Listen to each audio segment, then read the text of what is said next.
الحمد لله نحمده ونستعينه ونستغفره ونؤمن به ونتوكل عليه ونعوذ بالله من شرور أنفسنا ومن سيئات أعمالنا من يهده الله فلا مضل له ومن يضلله فلا هادي له ونشهد أن لا إله إلا الله وحده لا شريك له ونشهد أن سيدنا ونبينا ومولانا محمدا عبده ورسوله أما بعد فأعوذ بالله السميع العليم من الشيطان الرجيم بسم الله الرحمن الرحيم وَإِذِ ابْتَلَىٰ إِبْرَاهِيمَ رَبُّهُ بِكَلِمَاتٍ فَأَتَمَّهُنَّ قَالَ إِنِّي جَاعِلُكَ لِلنَّاسِ إِمَامًا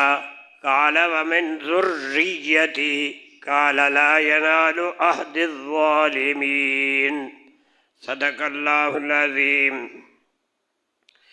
بزرگان محترم، برادران عزیز اور طلباء، ابھی آج جون کی 16 تاریخ ہے اور جون کے آخری ہفتے میں انشاءاللہ العزیز 29 جون کو عید الاضحیٰ ہوگی، تو جون کے آخری ہفتے میں لاکھوں کی تعداد میں خوش قسمت اہل ایمان حج کا رکن اعظم وقوف عرفہ ادا کرنے کے لیے میدان عرفات میں جمع ہوں گے۔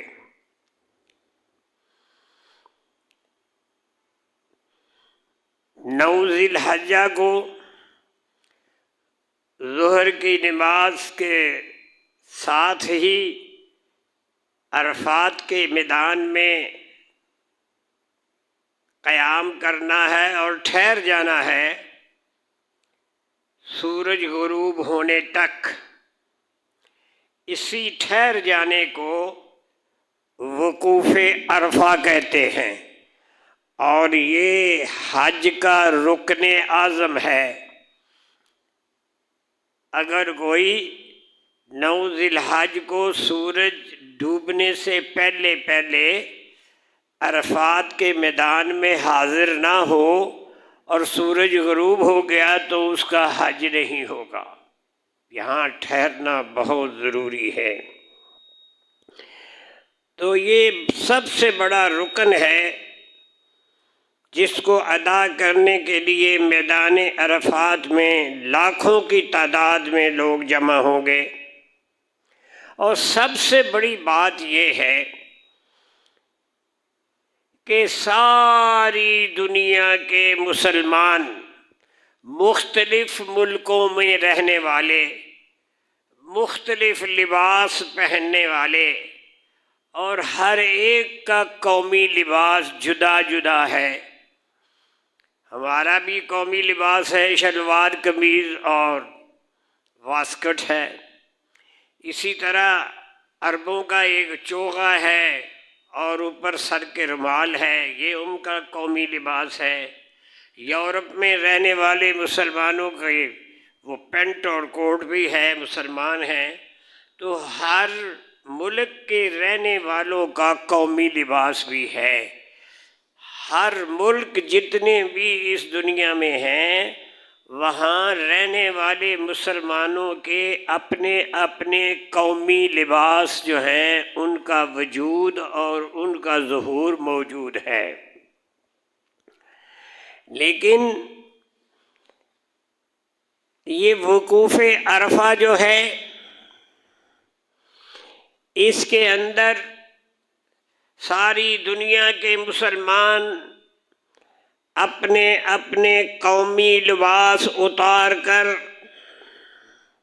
سنت ابراہیمی ادا کرتے ہوئے صرف 2 چادروں کا گزارا کرتے ہیں، ایک چادر جسم کے نچلے حصے کے لیے اور ایک چادر اوپر والے حصے کے لیے ہے۔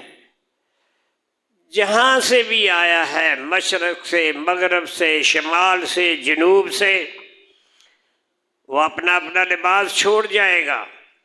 بس سب کی دو چادریں ہیں، ایک اوپر جو ہے لی ہوئی ہے اور ایک نیچے باندھی ہوئی ہے، انسلی دو چادریں جس میں سلائی نہیں ہوئی ہے۔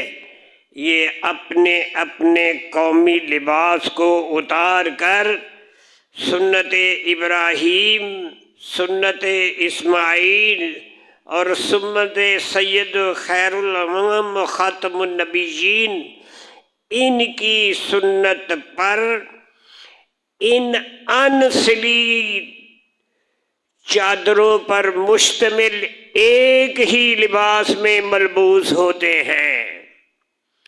ایک شخص بھی لاکھوں کی تعداد میں کوئی شلوار قمیض میں نہیں ہوگا، کوئی پینٹ کوٹ میں نہیں ہوگا، کوئی چادر اور رومال میں نہیں ہوگا، نہیں، سب کی دو چادریں، ایک نیچے اور ایک اونچے اور انسلی ہوں گی۔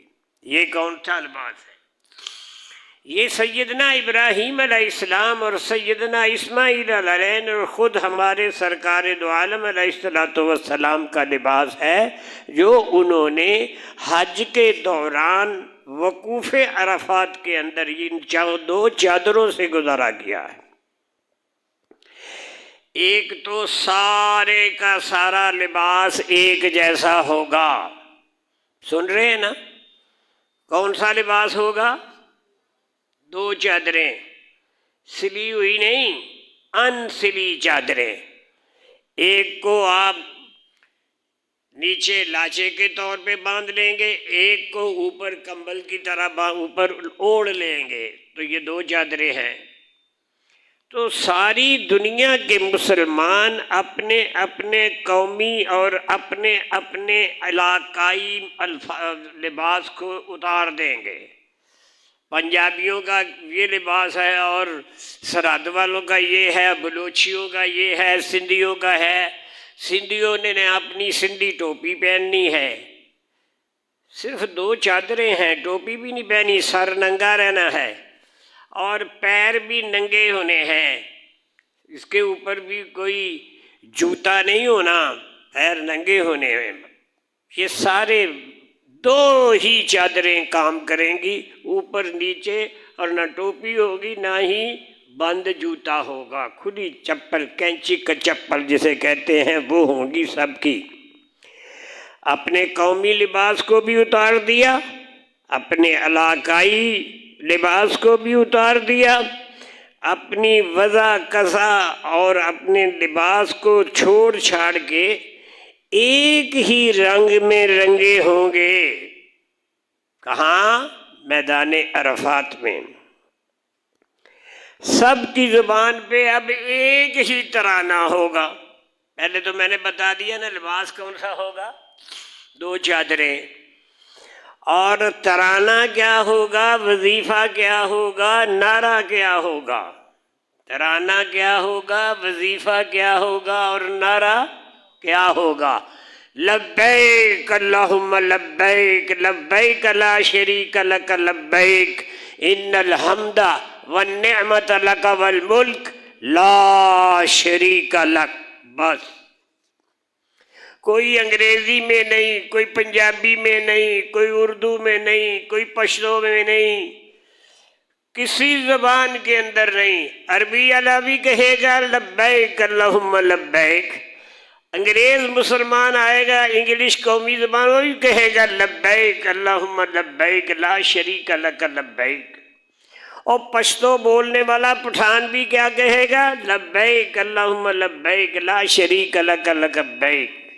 اور اسی طرح انگریزی بولنے والا، سنسکرت بولنے والا، ہندی بولنے والا، فارسی بولنے والا، عربی بولنے والا، عبرانی زبان بولنے والا، سنسکرت بولنے والا، جو بھی مسلمان ہوگا، لباس بھی سب کا کیا ہوگا، صرف دو چادریں، اور اس کا ترانہ کیا ہوگا، وظیفہ کیا ہوگا، نعرہ کیا ہوگا، ایک ہی ہوگا۔ کون سا؟ لبیک اللہم لبیک لبیک لا شریک لک لبیک ان الحمد والنعمت لک والملک لا شریک لک۔ لبیک، اے اللہ میں حاضر ہوں، اللہم لبیک، اے اللہ میں حاضر ہوں، لا شریک لک لبیک، تیرا کوئی شریک نہیں، میں حاضر ہوں۔ ان الحمد والنعمت لک، ساری تعریفیں بھی تیرے لیے ہیں اور ساری نعمتیں بھی تیری دی ہوئی ہیں۔ ان الحمد والنعمت لک، یہ سب تیری دی ہوئی تھی، تیرا طیہ ہے، تیرا ہبہ ہے، تیرا گفٹ ہے، اور یہ بادشاہی بھی تیری ہے۔ لک والملک، ساری دنیا پہ بادشاہی بھی تیری ہے۔ لا شریک لک، تیرا کوئی شریک نہیں، تو اکیلا ہی ہے، تو ایک ہی ہے، اکیلا ہی ہے۔ یہ ترانہ یہ حاجیوں کا ہے اور انہوں نے اس کے سوا کچھ نہیں کہنا۔ دو چادریں باندھ کے جب لبیک کہے گا تو بس وہ حج کے احرام میں شامل ہو جائے گا۔ وضو کیا ہے یا نہایا ہے، دو چادریں باندھی ہیں، ایک نیچے ایک اوپر اوڑھ لی ہے، دو نفل بھی پڑھ لیے ہیں، ابھی احرام کے باہر ہے، لیکن دو نفل پڑھنے کے بعد، دو رکعت پڑھنے کے بعد جب کہے گا نا لبیک اللہم لبیک لبیک لا شریک لک لبیک ان الحمد والنعمت لک والملک لا شریک لک، جب کہا تو اب وہ احرام کے اندر آ گیا۔ اب سر منڈانا بھی حرام، ناخن اتارنا بھی حرام، کوئی گندی بات سننا بھی حرام، گندی بات بولنا بھی حرام، کسی سے لڑنا بھی حرام، کسی سے جھگڑنا بھی حرام، کسی کی طرف بری نظر سے دیکھنا بھی حرام، جھوٹ بولنا بھی حرام، غیبت اور چغلی کرنا بھی حرام۔ یہ سب چیزیں حرام ہو جائیں گی اور ان کے ملوث ہونے میں آپ کا حج جو ہے یہ برباد ہو کے رہ جائے گا اور کچھ نہیں ملے گا، سارے پیسے ضائع ہو جائیں گے۔ یہ جو بارگاہ رب العالمین کے تصور میں مومن کے دل و دماغ میں جب یہ رچ جائے گا نا، کیا رچ جائے گا؟ لبیک اللہم لبیک، اس کا ترجمہ میں نے ابھی کیا ہے، حاضر ہوں اللہ میاں، میں حاضر ہوں، میں حاضر ہوں، تیرا کوئی شریک نہیں، میں حاضر ہوں، بار بار کہتا ہے میں حاضر ہوں، میں حاضر ہوں، میں حاضر ہوں۔ لبیک کے کیا معنی ہے؟ میں حاضر ہوں۔ لبیک کا کیا معنی ہے؟ میں حاضر ہوں۔ اللہم لبیک، اے میرے اللہ میں حاضر ہوں، یعنی کتنی دفعہ کہہ رہا ہے۔ اب یہی ترانہ اس نے پڑھتے پڑھتے ہی سو جانا ہے اور سو کے اٹھتے اٹھتے ہی اسی زبان پہ یہی ترانہ ہے۔ نماز پڑھنے کے لیے حرم شریف کی طرف جا رہا ہے تو یہی ترانہ ہے، نماز پڑھ کے واپس اپنے گھر کو آ رہا ہے اپنی قیام گاہ میں تو یہی ترانہ ہے۔ یعنی اس ترانے کے سوا احرام کی حالت میں نہ کوئی وظیفہ ہے، نہ کوئی ترانہ ہے، نہ کوئی بات ہے، سب سے افضل اسی بات کا اعلان ہے کہ لبیک اللہم لبیک لبیک لا شریک لک لبیک ان الحمد والنعمت لک والملک لا شریک لک۔ بس یہ الفاظ دل اور دماغ کے اندر رچ جانے چاہیے، ایسے ہی نہیں حج کرنے چلے جانا۔ ہر حاجی نے اس الفاظ کو اپنے دل کی اتھاہ گہرائیوں میں اور اپنے دماغ کی شریانوں کے اندر داخل کرنا ہے تو پتہ لگے گا کہ یہ حاضر ہے، یہ نہیں کہ اس کو پتہ ہی نہیں میں کیا کہہ رہا ہوں. اور پھر احرام کی حالت میں اللہ معافی اللہ معافی، نماز ہی نہیں پڑھے جی حاجی صاحب نے، سو ہی رہے دن نماز قضا کر دی ہے، تکبیر اولیٰ میں شامل نہیں ہوئے. اس کا بہت بڑا گناہ ہے اور حج کا ستیہ ناش کرنا ہے. نماز باجماعت پڑھنی ہے اور پہلی تکبیر پہلی اللہ اکبر میں شامل ہونا ہے، تیاری کرنی ہے. ہم آئے ہی اسی لیے ہیں. حاجیوں پر یہ بہت بڑی آزمائش ہے کہ وہ نماز کی پابندی نہیں کرتے. پابندی کیا، جماعت سے نماز نہیں پڑھتے. جماعت سے بھی کیا، پہلا جو ہے تکبیر اولیٰ پہلی تکبیر پر بھی حاضر نہیں ہوتے.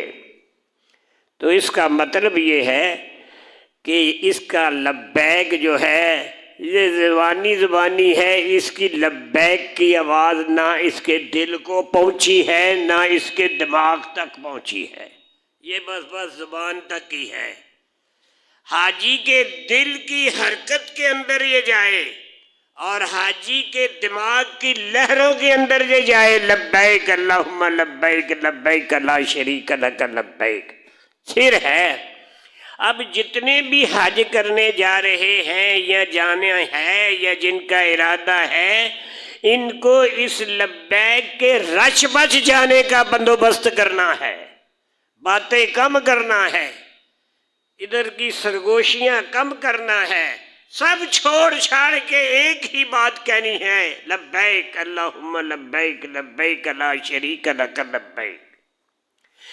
اس آواز سے، اس کے آواز سے، اس کو بلند آواز سے کہنے سے بھی کیا ہے، دل و دماغ کو قوت آئے گی.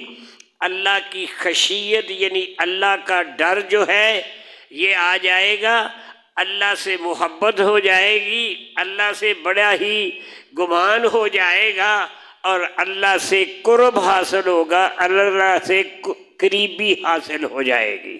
یہ اتنے شاندار یہ فکرے ہیں کہ اللہ کی جناب میں ان کا، اللہ کی جناب میں حاضری کا درجہ مل جائے گا.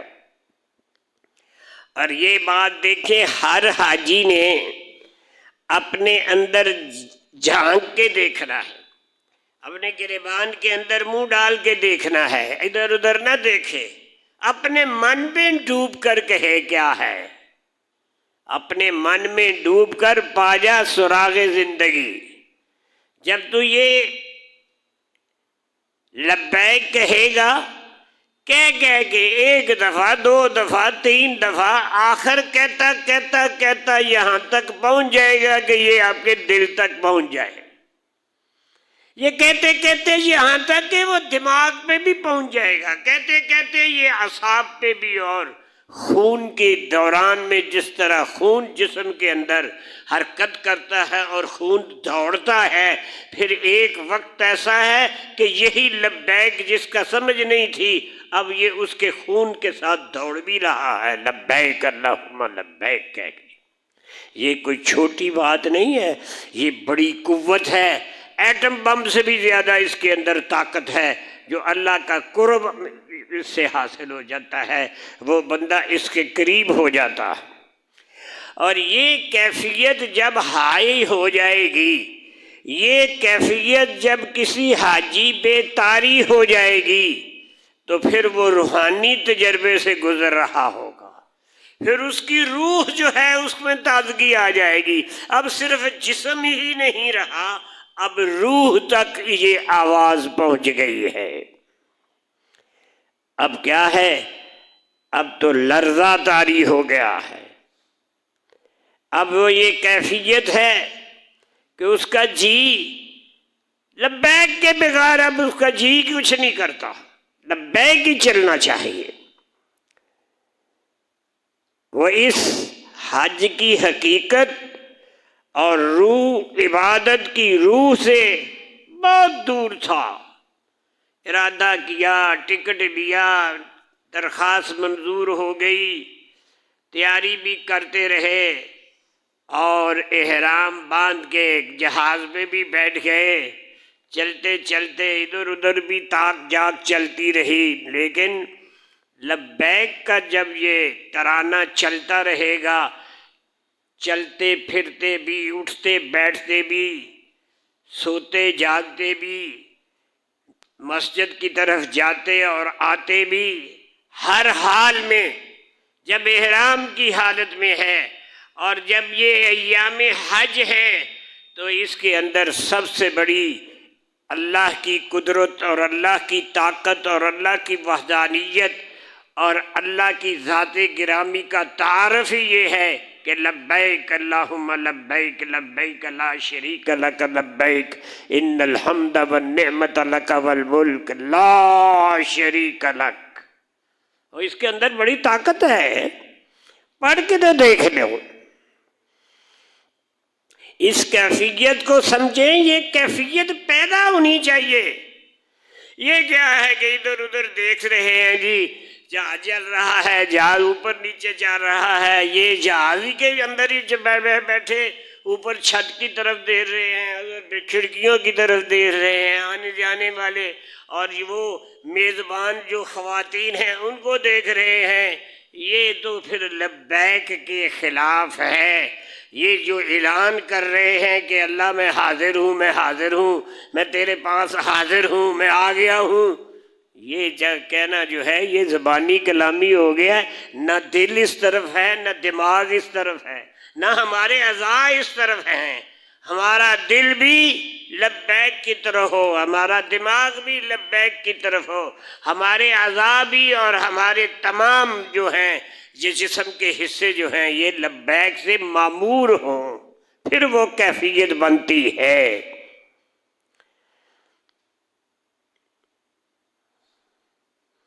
ورنہ تو حاجی صاحب اس لبیک سے کوسوں دور، ہزاروں میل دور ہوتے ہیں۔ زبان پہ لبیک جلتی ہے لیکن وہ حلق سے نیچے نہیں اترتی، اس کو تو نیچے دل کی اتھاہ گہرائیوں سے، اس لبیک کو تو دل کی حرکتوں کے ساتھ چلنا چاہیے۔ تو یہ حج کی حقیقت ہے، یہ حج کی روح ہے، اور اگر یہ دل و دماغ میں سرایت نہیں کیا لبیک نے تو وہ حاجی صاحب خالی ہیں، خالی خالی ہیں، ان کے اندر کچھ نہیں ہے، ان کے اندر ان کے نور جو ہے یہ خالی ہے، ان کے اندر کا نور خالی ہے، اندھیرا ہی اندھیرا ہے، ابھی روشنی نہیں آئی، لبیک کی روشنی نہیں آئی۔ لبیک کی روشنی جب دل و دماغ کے اندر آئے گی تو اسے کچھ نیا ہی سرور آئے گا، مزہ آئے گا، لذت آئے گی، اور وہ تو کچھ اور ہی محسوس کرے گا جو وہ بیان نہیں کر سکے گا۔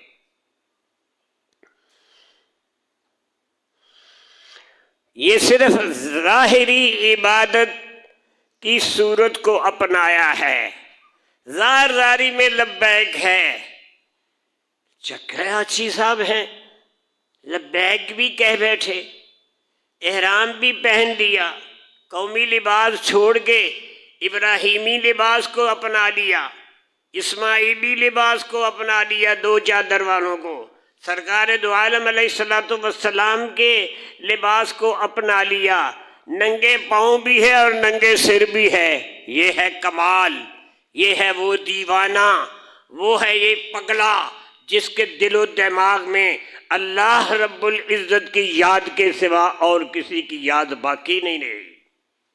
یہ ہے وہ حقیقت اور روح، صرف عبادت کی ظاہری صورت کو اپنایا ہے، عبادت کی اندر کی روح جو ہے اس کے اندر نہیں ہے، وہ اس سے خالی ہے۔ کہتے ہیں کہ یہ کوئی قرآن کی آیت نہیں ہے اور نہ ہی کوئی حدیث کی روایت ہے، یہ قرآن کی کوئی آیت نہیں یا حدیث کی کوئی روایت نہیں۔ کہتے ہیں کہ ایک عارف باللہ ولی اللہ، اللہ کو جاننے والا، ماننے والا، تسلیم کرنے والا، اللہ کا قرب حاصل کرنے والا، اللہ تعالیٰ کی حضوری میں ڈوبے ہوئے ہیں، فنا فی اللہ ہے، یعنی اللہ کے تصور میں ڈوبا ہوا ہے، اسے کہتے ہیں فنا فی اللہ، اسے اللہ کے سوا کسی کی پرواہ نہیں۔ تو کہتے ہیں ایک ایسا ولی اللہ جو اللہ کی محبت کے اندر ڈوبا ہوا ہے، لبیک اللہم لبیک کی صدائیں بلند کر رہا تھا، لبیک اللہم لبیک لبیک لا شریک لک لبیک ان الحمد والنعمت لک والملک لا شریک لک۔ تو اسے غیب سے آواز آئی، لا لبیک ولا سعدیک، نہ تیری حاضری ہے تو نہ تیری ہے، چل کچھ نہیں ہے تیرا۔ غیب سے آواز آئی، لا لبیک ولا سعدیک، تیری حاضری قبول نہیں۔ ایک نوجوان نے، وہ بھی کوئی مستغرق تھا، وہ بھی کوئی اللہ کی محبت میں ڈوبا ہوا جوان تھا، اس نے بھی یہ آواز سن لی، غیبی آواز کہ لا لبیک ولا سعدیک، کوئی تیری حاضری منظور نہیں ہے۔ اس ندائے غیبی کو سنا تو کہا، بابا جی جب آپ کی حاضری ہی قبول نہیں ہے تو میدان عرفات میں آپ کی آمد کا کیا فائدہ؟ جوان تو جوان ہی تھا نا، انہیں اپنی عقل کے مطابق ہی بات کہنی تھی۔ بابا جی جب آپ کی عرفات میں حاضری کا فائدہ نہیں ہے تو وہاں آنے کا کیا مطلب ہے؟ بزرگ نے کہا، بزرگ نے جواب دیا، او بیٹے یہ تو جواب میں 40 سال سے آ رہا ہوں اور سن رہا ہوں، بیٹے اور یہ آواز غیبی میں 40 سال سے آ رہا ہوں اور سن رہا ہوں۔ جب میں کہتا ہوں لبیک اللہم لبیک لبیک لا شریک لک لبیک ان الحمد والنعمت لک والملک لا شریک لک، جواب آتا ہے لا لبیک ولا سعدیک، نہ تیری حاضری چاہیے نہ تیرا وجود چاہیے۔ میں تو 40 سال ہو گئے، یہ بات سن دیا، من تو 40 سال ہو گئے، تو منو کہنا کہ تھے آن دا فائدہ کی ہے؟ جب حاضری قبول نہیں تو میدان عرفات میں آپ کی آمد کا کیا فائدہ ہے؟ تو بابا جی نے نہ کہا نا یہ تو 40 سال سے آواز سن رہا،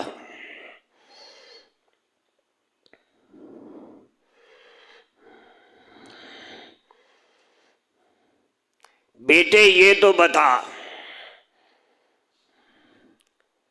کیا اللہ کی بارگاہ کے سوا کوئی اور بارگاہ ہے جہاں میں جاؤں؟ اللہ کی بارگاہ کے سوا بیٹے کوئی اور بارگاہ ہے کہ میں وہاں چلا جاؤں؟ میں تو 40 سال سے بھی سن کے پھر بھی یہاں یہی کہہ رہا ہوں، لبیک اللہم لبیک لبیک لا شریک لک لبیک۔ میں کہاں جاؤں؟ میں کہاں رجوع کروں؟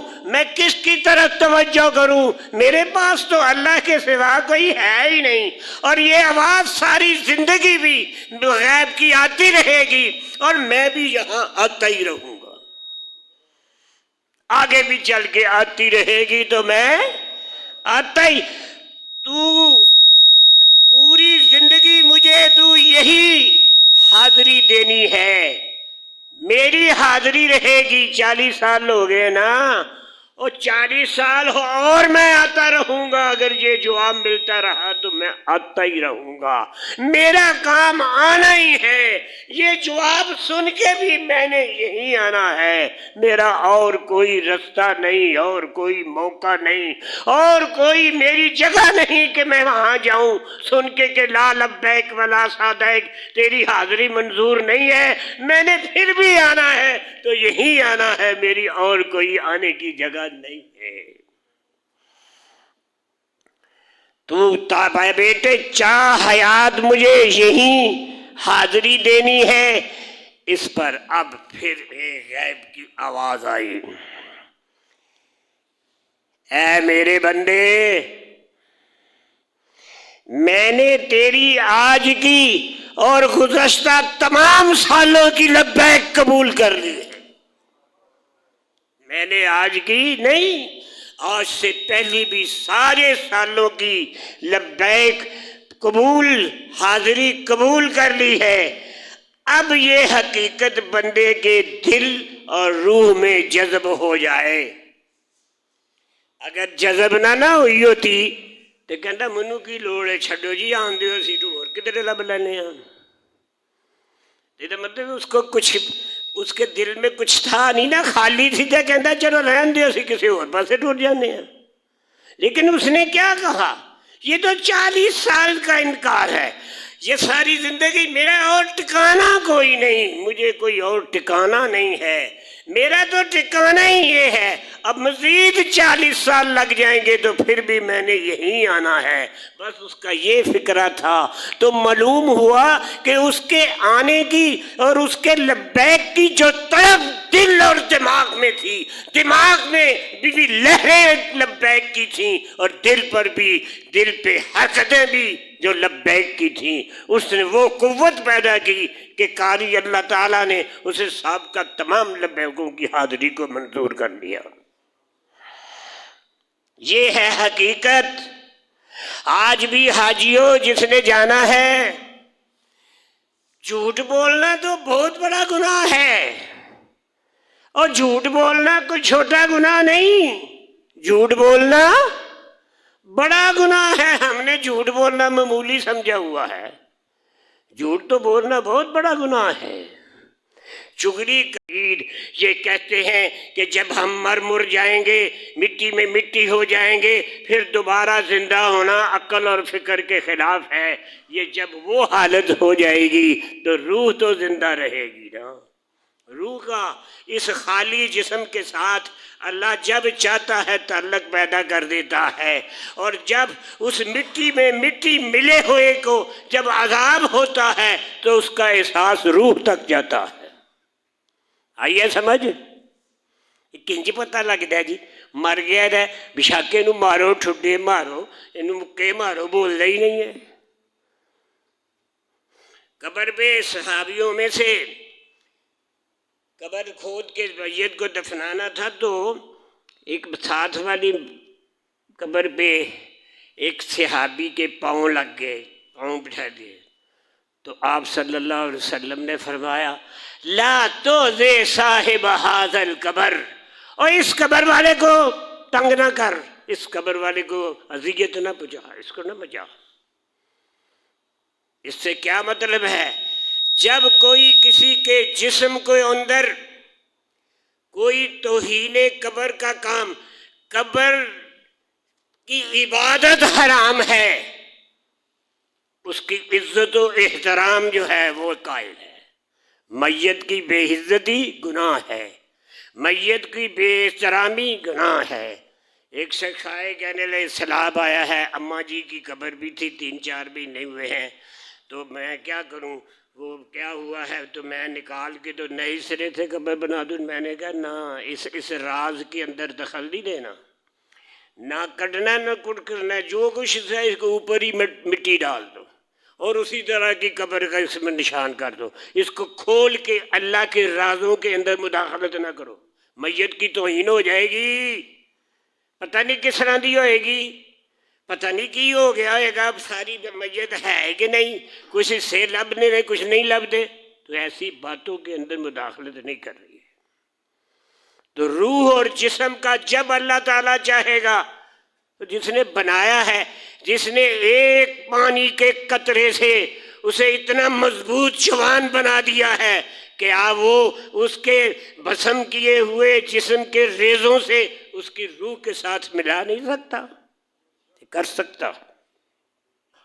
تو کیا کہہ رہا تھا میں کہ قلب اور روح کو جب جذب ہو جائے بندے کے اندر، جذب ہو جائے، وڑ جائے، وچ نکلے نہ مضبوط خون کی طرح در و دور کرے، اس کا دورہ ہمارا یہ خون کا دورہ، بلڈ پریشر ختم ہو گیا جی تو مر گیا، پریشر ود ہو گیا تو تد مر گیا، وہ صحیح وقت پہ ہی جائے گا۔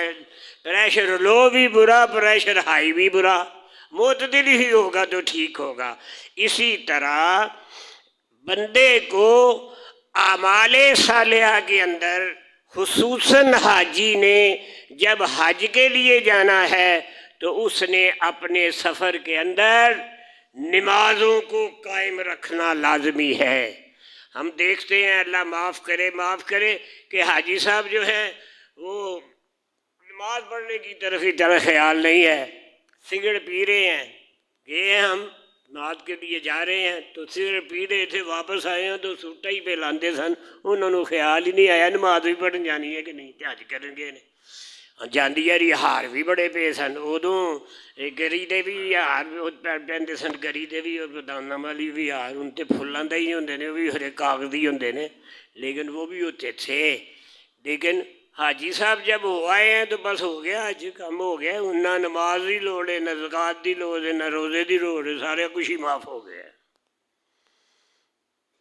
حج کے سفر پر چکنا رہنا ہے، بیدار رہنا ہے، چاقو چوبند رہنا ہے کہ کہیں ذرا سی بھی کوئی حرکت ایسی نہ ہو جائے جس کی وجہ سے اللہ کی ناراضگی آ جائے۔ لہذا حقیقی مالک اللہ ہے، حقیقی مختار اللہ ہے، صرف اور صرف اللہ تعالیٰ کی ذات ہے، اس کا کوئی شریک نہیں۔ ساری نعمتیں، سارے فیض، ساری برکتیں کا منبع اللہ رب العزت ہے، یہ منبع ہے، مابع ہے، اسی کی ذات ہے جس کے مقابل کوئی نہیں ہے اور نہ اس کا کوئی مقابلہ کر سکتا ہے۔ اسی کی امان ہے اور کسی کی امان ایسی محفوظ امان نہیں ہے۔ زندگی کے آخری سانس تک بندہ اسی کا ہو کے رہے، کس کا؟ اللہ کا، جس کا بندہ ہے، آخری سانس تک اسی کا رہے، پھر وہ حج کی سعادت اور حج کی زندگی کی معراج تک پہنچے گا۔ ورنہ سکم سکا حجی ہوری گئے نے تو سکم سکا ہی واپس آ گئے۔ ہوں دیکھ لو تو صحیح کتنا فرق پیا تو کتنا نہیں فرق پیا۔ جو حاجی صاحب گئے ہیں، ان حاجی صاحب واپس آئے ہیں تو ان کے اندر کوئی انقلاب آیا کہ نہیں؟ اب میں صرف یہ کہنا چاہتا ہوں، دماغ کی لہروں میں لبیک جائے، دل کی حرکتوں میں لبیک جائے، اعضاء اور جوارح کے اندر لبیک جائے، اس کا اثر جائے، تو ایسی کیفیت میں جس نے حج کیا ہے اس حج کو کہتے ہیں حج مبرور، قبول ہو گیا حج، حج مبرور، پورا پاس ہو گیا، ٹھیک ہو گیا بندہ، اور پورا اجر ملتا ہے۔ حج مبرور کا مطلب یہ ہے کہ اس کو اللہ نے پورا اجر دے دیا ہے، اجر دینے میں اللہ نے کوئی کمی نہیں کی، اللہ کا اپنا اختیار ہے، اس کے پاس اپنی طاقت ہے، اس نے اس بوڑھے کو، اس کمزور کو، اس نحیف کو، اس لاغر کو پتہ نہیں کس وجہ سے حج مبرور دے دیا ہے، اور یہ ہٹا کٹا جوان ہے، اس نے دوڑیں بھی لگائی ہیں، اس نے یہ وقوف بھی کیا ہے، دوڑ دوڑ کے کام کیے ہیں، دوڑ دوڑ کے شیطانوں کو کیا کہتے ہیں کینکر مارنے کی بجائے جوتے بھی مار دیے ہیں، لیکن اس کو حج مبرور حاصل نہیں ہوا۔ یہ سوچنا ہے، حج مبرور اللہ کا احسان ہے۔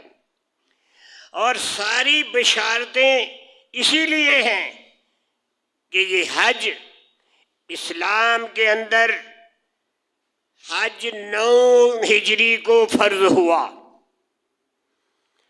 9 ہجری کو حج فرض ہوا، اور حضور پر نور صلی اللہ علیہ وآلہ وسلم اس سال حج کرنے کے لیے تشریف نہیں لے گئے۔ فرض کس ہجری میں ہوا؟ 9 ہجری میں حج فرض ہوا۔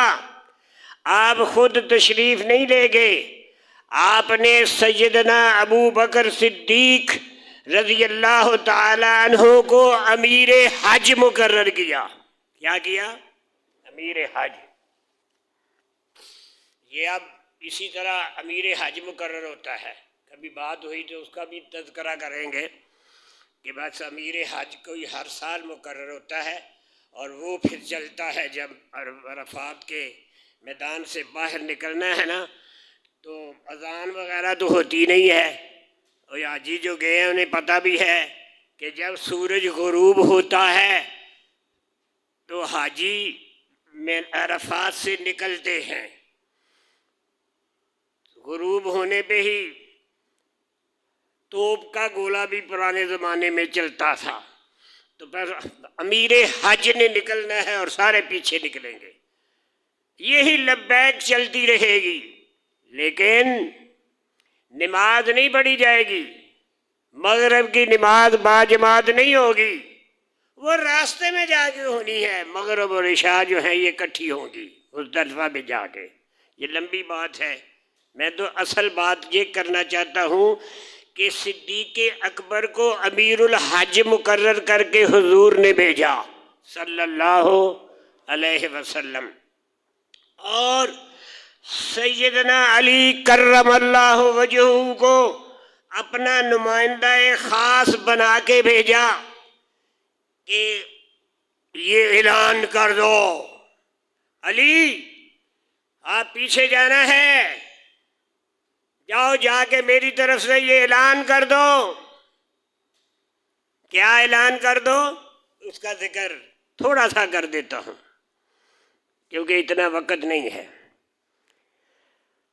براءۃ من اللہ ورسولہ الی الذین عاہدتم من المشرکین، صاف جواب ہے اللہ تعالیٰ کی طرف سے اور اس کے رسول کی طرف سے ان مشرکوں کو جن سے تمہارا عہد ہوا تھا، فسیحوا فی الارض 4 اشہر، یہ پھر لیں ملک میں 4 مہینے، وَاعْلَمُوا، اور جان لو، انکم غیر معجز اللہ، تم اللہ کو نہ تھکا سکو گے، وَأَنَّ اللَّهَ مُخْزِي الْكَافِرِينَ، اور یہ اللہ رسوا کرنے والا ہے کافروں کو۔ اذان من اللہ، دیکھو کتنی بڑی بات ہے، اذان من اللہ، یہ سب کو سنا دینا ہے اللہ کی طرف سے، ورسولہ ہی، اور اللہ کے رسول کی طرف سے، الی الناس، سارے لوگوں کو یہ اعلان سنا دو، یوم الحج الاکبر، اس حج کے بڑے دن میں، ان اللہ بریء من المشرکین، کہ اللہ الگ ہے مشرکوں سے، ورسولہ، اور اس کا رسول بھی۔ یہ اعلان ہے۔ یہ اعلان کیوں ہوا؟ کیا کرنا پڑا اس اعلان کا؟ یہ اس لیے حضرت علی کو بھیجا کہ جا کے کہہ دیں، آپ جا کے کہہ دیں میری طرف سے اعلان کر کے کہہ دیں، یاد کر رکھو اعلان ہے علی، جا کے کہہ دو کہ آج کے بعد، اس سال کے بعد، کوئی شخص ننگے ہو کے اللہ کے گھر کا طواف نہیں کرے گا۔ جاہلیت کے زمانے میں مرد بھی اور عورتیں بھی ننگے ہو کے طواف کیا کرتی تھی۔ اعلان کیا بند ہے، کوئی ننگا ہو کے طواف نہیں کرے گا۔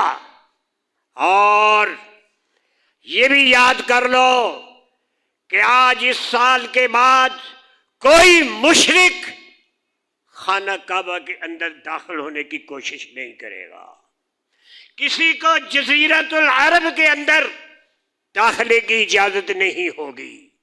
یہ کس کو پیغام ترجمان بنا کے بھیجا؟ سیدنا علی کرم اللہ وجہہ کو۔ صدیق کو کیا بنایا رضی اللہ تعالیٰ عنہ؟ امیر الحج بنایا، آپ خود نہیں ہے، امیر الحج بنایا۔ یہ بھی ایک ضابطہ مقرر کیا، اب ہر سال امیر الحج سرکاری طور پہ مقرر کیا جاتا ہے، اور وہ تو چلے گئے امیر حج، جتنے نے حج کرنے جانا تھا وہ سارے قافلے کو لے کے صدیق اکبر چلے گئے، پیچھے پیچھے سیدنا علی کو بھیجا، علی جا کے میری طرف سے کہہ دو کہ یہ اعلان کر دو کوئی شخص خانے کعبے کے اندر ننگا طواف نہیں آج کے بعد کر سکے گا۔ اور ایک اور اعلان سنیں سیدنا علی کو، یا ایھا الذین آمنو، علی کہہ دو جا کے اللہ کی طرف سے کہہ دو، انما المشرکون نجس، یہ مشرک جو ہیں یہ پلیت ہیں، ناپاک ہیں، فلا یقربوا المسجد الحرام، یہ مسجد حرام کے پاس اب اندر نہ آئے، بعد عامہم ھذا، اس سال کے بعد مشرکوں کا مسجد حرام میں داخلہ بند کر دیا گیا، اب نہیں جانا۔ یعنی یہ بھی اعلان، یہ کون لے کے گیا ہے؟ یہ ترجمانی کون کرنے گیا ہے؟ حضرت علی کرم اللہ وجہہ نے۔ ہاں یہ نہ ڈرنا کہ مسجد حرام میں آنا جانا بند ہوا تو کاروبار ختم ہو جائے گا، ایک تو کاروبار دی مصیبت رہی ہے نا، اگر وہ غیر آئے ہی نہ، کاروبار نہ ہوگا تو بھوکے مانگ جائیں گے۔ وَإِنْ خِفْتُمْ عَيْلَةً، اللہ میاں کہتا ہے کہ اگر تم ڈرتے ہو غربت سے، فقیری سے، فَسَوْفَ يُغْنِيكُمُ اللَّهُ مِنْ فَضْلِهِ، تو آئندہ اللہ غنی کر دے گا تم کو اپنے فضل سے، انشاء، اگر چاہے، ان اللہ علیم حکیم، بے شک اللہ سب کچھ جانتا ہے، حکمت والا ہے۔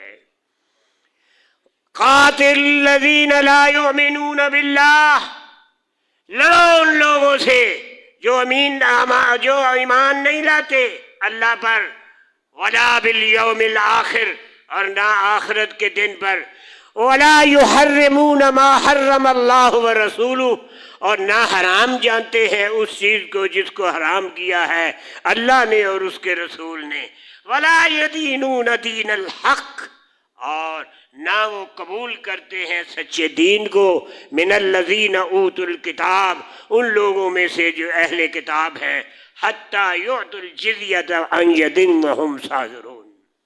یہ فیصلے سیدنا علی کرم اللہ وجہہ لے کے گئے کہ یہ تبدیلیاں آئیں گی، اور آپ نے، یہ تو قرآن کی آیت ہے، آپ نے اعلان کر دیا اخرجوا الیہود والنصارى من جزیرۃ العرب، یہودیوں اور عیسائیوں کو جزیرۃ العرب سے نکال دو،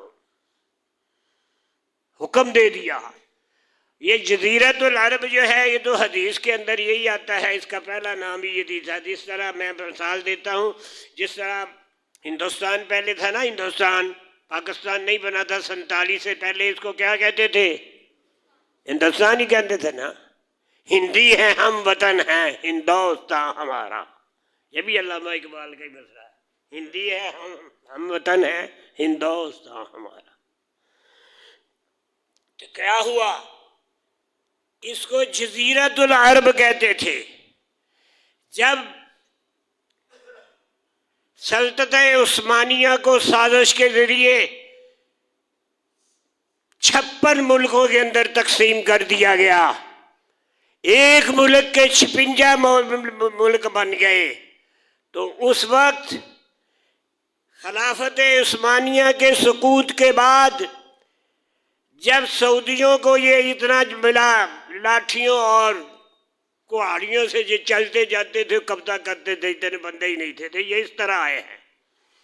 انہوں نے کوئی تحریک نہیں چلائی، سعودیہ نے، ان کے اندر کوئی قائد اعظم نہیں تھا، ان کا اگر کہنا تو عبدالعزیز تھا، ٹھیک ہے، لیکن انہوں نے اس کا نام جزیرت العرب کا سعودی عرب نام رکھ دیا۔ کیا نام رکھا؟ سعودی عرب کا لفظ قرآن حدیث میں نہیں ہے، حضور کی زبان اقدس سے سعودی لفظ نہیں ہے۔ کیا ہے؟ جزیرت العرب اس کا پرانا نام ہے۔ کیا ہے؟ جزیرت العرب۔ کیا ان سے نکال دو یہودیوں اور عیسائیوں کو۔ آج اسی کے تحت آپ صلی اللہ علیہ وسلم نے جو حرم کی حدود لکھی ہیں، ان حرم کی حدود کے اندر کوئی غیر مسلم اندر نہیں جا سکتا۔ بین ہے، پابندی ہے۔ آپ نے جانا ہے تو آپ مکہ معظمہ کے اندر کوئی غیر مسلم نہیں جا سکتا، مدینہ طیبہ کے اندر کوئی غیر مسلم نہیں جا سکتا۔ ممنوع الدخول لغیر المسلمین، موٹا سا لکھا ہے، عربی میں جاؤ گے دیکھو گے، ممنوع الدخول لغیر المسلمین، غیر مسلموں کے لیے داخلہ بند ہے۔ ممنوع الدخول لغیر المسلمین، غیر مسلموں کے لیے مکہ معظمہ کی حدود میں جانا منع ہے، غیر مسلموں کے لیے مدینہ شریف کی حدود میں جانا منع ہے۔ نو انٹری فار نان مسلم، انگریزی میں بھی لکھا، نو انٹری فار نان مسلم، اوپر عربی میں ہے، نیچے انگریزی میں ہے۔ حد ہے وہ بائی پاس کرتے ہیں، سیدھی سڑک آ رہی ہے نا تو یہ مکہ معظمہ کی طرف جائیں، باہر سے چلے جائیں گے، مکہ کی حدود کو استعمال نہیں کریں گے۔ تو یہ آپ نے، اب بتاؤں پھر، میں وقت کو دیکھ رہا ہوں، میرے پاس 7 منٹ ہیں، یہ میں بتانا چاہتا ہوں کہ یہ اذان من اللہ، یہ سورہ انفال کے ساتھ سورہ توبہ ہے، اس کے اندر بسم اللہ شریف نہیں لکھی ہوئی، یہ اصل میں سورہ انفال کا تتمہ ہے، اصل سورہ انفال ہے اور سورہ توبہ، ان دونوں کی جو آیات ہیں، احکامات ہیں، جو حکم ہیں، یہ رلتے ملتے ہیں، یہ چلتے ہیں، یہ اس کی تفسیر ہے۔ تو آپ صلی اللہ علیہ وسلم نے بھی جب کتابت کرائی تھی تو اس میں بسم اللہ شریف نہیں لکھی تھی، کیونکہ یہ اسی کا حصہ ہے انفال کا۔ تو جب حضور نے نہیں لکھوائی تو اس کے بعد صحابہ کرام میں بھی اس کے اوپر نہیں لکھائی اور یہ لکھی نہیں گئی۔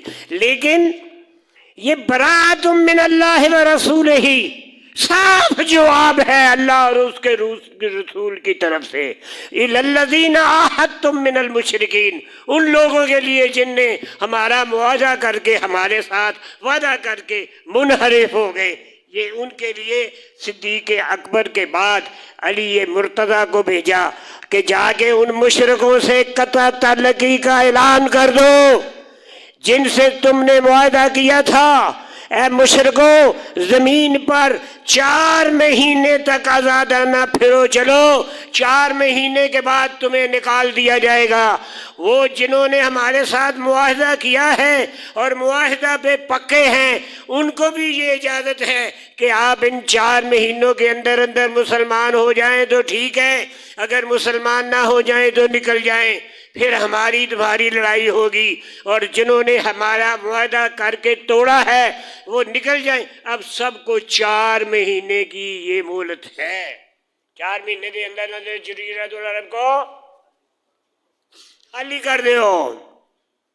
اور ہوا کیا، یہ میں بات تو چھوٹی چھوٹی کرنی چاہتا ہوں، لیکن یہ میں قرآن کا ترجمہ آپ کو بتا دیا ہے کہ یہ بتایا کہ یہ 4 مہینے جو ہیں یہ تقوی والوں کو اللہ پسند فرماتا ہے۔ اب یہ حرمت والے مہینے گزر جائیں تو پھر ہمارا تمہارا معاہدہ ختم ہے، پھر جہاں کہیں مشرکوں کو پاؤ ان کو گرفتار کرو یا قتل کرو اور ان کا محاصرہ کرو، ان کی طاق میں ہر جگہ رہو اور طاق لگا کے بیٹھو۔ مزید اعلان ہوا، او مومنو، تمام مشرک نجس ہیں، ان المشرکون نجس، یہ نجس ہیں، یہ تھو ہیں، تھو کرو ان کو، تھوکو ان کے اوپر، تو اس لیے ان کو نکال دیا گیا ہے۔ تو یہ ساری باتیں، یہ جو حج کے دوران آپ نے اعلانات بھیجے، صدیق اکبر کو بلا کے امیر الحج بھیجا، اس کے بعد علی کرم اللہ وجہہ کو وہ اختیارات اور اعلانات کا بھرپور مجمع دیا، یہ نہیں کرنا، وہ نہیں کرنا، ان کو اندر آنے نہیں دینا 4 مہینے کے بعد، یہ جہاں کہیں ہوگا ہماری ان کی لڑائی ہے، جنہوں نے وعدہ نہیں پورا کیا ان سے بھی لڑائی ہے، جنہوں نے وعدہ پورا کیا ہے ان کو ہم نے میعاد دے دی ہے، مدت دے دی ہے کہ 4 مہینے چلے جاؤ۔ یہ کیا تھی؟ یہ اس لیے کہ 4 مہینے گزر جانے تھے۔ یوم الحج الاکبر کیا تھا؟ یہ یوم النحر کہتے ہیں، 9 تاریخ جو ہے اس کو یوم الحج الاکبر کہا ہے، کچھ کہتے ہیں کہ یوم الاضحیٰ کا دن ہے، یہ ہے، تو 10 تاریخ جو ہے ان کو یوم الحج کہا۔ تو اس طریقے سے 4 مہینے، یعنی کتنے؟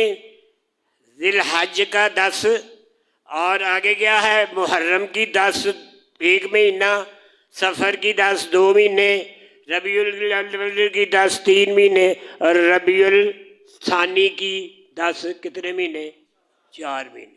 آپ نے اعلان کر دیا بھائی اس کے بعد کچھ نہیں ہوگا، اور اسی طریقے اور اس اعلان کے بعد آپ صلی اللہ علیہ وسلم نے سن 10 ہجری میں حضور نور صلی اللہ علیہ وسلم نے 10 ہجری میں جا کے حج کیا ہے، اور اس 10 ہجری کے اندر میں تقرار نہیں کر سکتا، سامنے گھڑی دیکھ رہا ہوں کہ جو کچھ سیدنا علی نے آگے حضور کی طرف سے اعلانات کیے تھے، آپ نے مختلف جگہ اپنے حج کے موقع پر کئی جگہ حج کے خطبے دیے ہیں۔